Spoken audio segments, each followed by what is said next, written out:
शनिचरे के भोले बाबा आईनी ससुराल हो। शनिचरे के भोले बाबा आईनी ससुराल हो। शनिचरे के भोले बाबा आईनी ससुराल हो। शनिचरे के भोले बाबा पोड़े मिठाई बोल के मन ही न भावे, मन ही न भावे बोल के मन ही न भावे। भंगिया के गोला पे, भंगिया के गोला पे भइले दयाल हो। शनिचरे के भोले बाबा आईनी ससुराल हो। शनिचरे के भोले बाबा आईनी ससुराल हो। शनिचरे के भोले बाबा हाथी से घोड़ा बोल के मन ही न भावे, हाथी से घोड़ा बोल के मन ही न भावे, मन ही न भावे बोल के मन ही न भावे।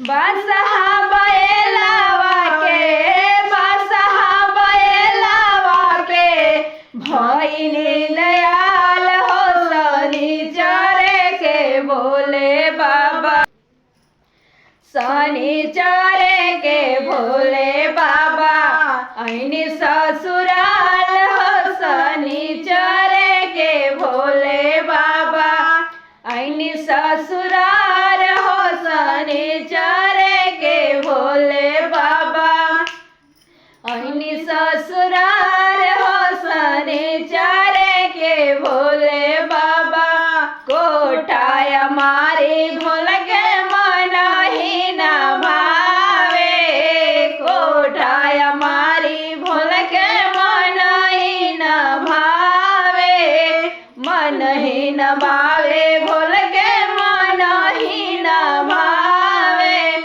टूट ही मड़ाइया पे, टूट ही मड़ाइया पे भइले दयाल हो। शनिचरे के भोले बाबा आईनी ससुराल हो। शनिचरे के भोले बाबा आईनी ससुराल हो। शनिचरे के भोले बाबा मलमल के कुर्ता भोल के मन ही न भावे, मलमल के कुर्ता भोल के मन ही न भावे, मन ही न भावे भोल के मन ही न भावे।